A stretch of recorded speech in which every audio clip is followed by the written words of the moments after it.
There's been a few questions on how these Lego Turbine power pullers work. Some confusion of, is this an LPE engine?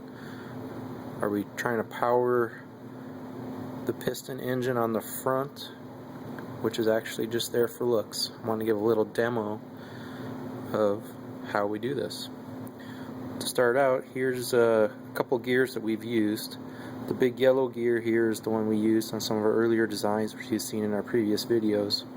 And we actually just use a little Technique connector that we hook up to our air line, and the air coming out of that ends up spinning this gear because of all the pressure of the air coming through there. And as you play with different mounting locations, you'll end up finding locations where you get the most power. Another thing to do is to try to make sure that all the air coming out of this is blown onto your gear teeth in the most efficient manner as possible. The current design, which I'm using right now, which you haven't seen in the video, is using one of the smaller red gears, and actually using this little connector that's found on airplanes. So the little Lego connector, and it gives you a nice large opening on the one end and a nice small opening on the other. That way you can create a little bit more back pressure and get more flow, which ends up creating more power. One thing you have to watch out for with the smaller gear, of course, you're going to be spinning, in this case, 3 times the RPM. So you need to make sure that you aren't going to melt your Legos.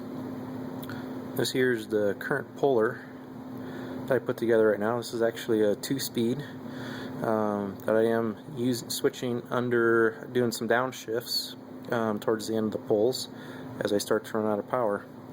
I don't want to give away too many secrets here, because then my brother will be able to use them.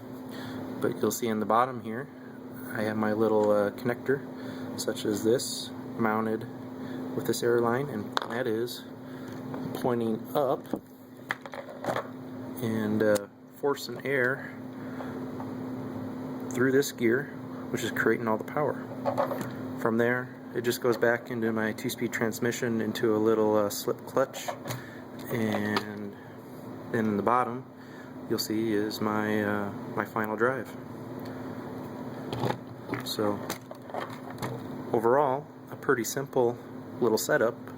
Not as cool, I would say, as the LPE engines, but definitely much easier for most anyone to make. And to give you a little quick demo, I got my air gun here, which the line is then fed into the bottom here, and I'll just slightly touch on a little air.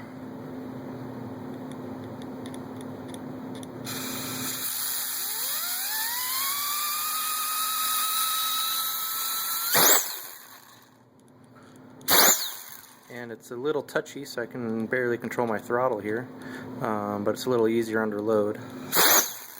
So that's pretty much it. Again, the air pressure is being fed through a nozzle such as this, blowing onto a gear, kind of at an angle like that. So the air's coming through this way. It ends up causing this gear to spin in a circular motion, and when it does that, through my significant gear reductions, you'll see, particularly in my final drivetrain, we end up creating the power we need to pull the sled. So I hope this little video helps for all those who have questions. Thanks.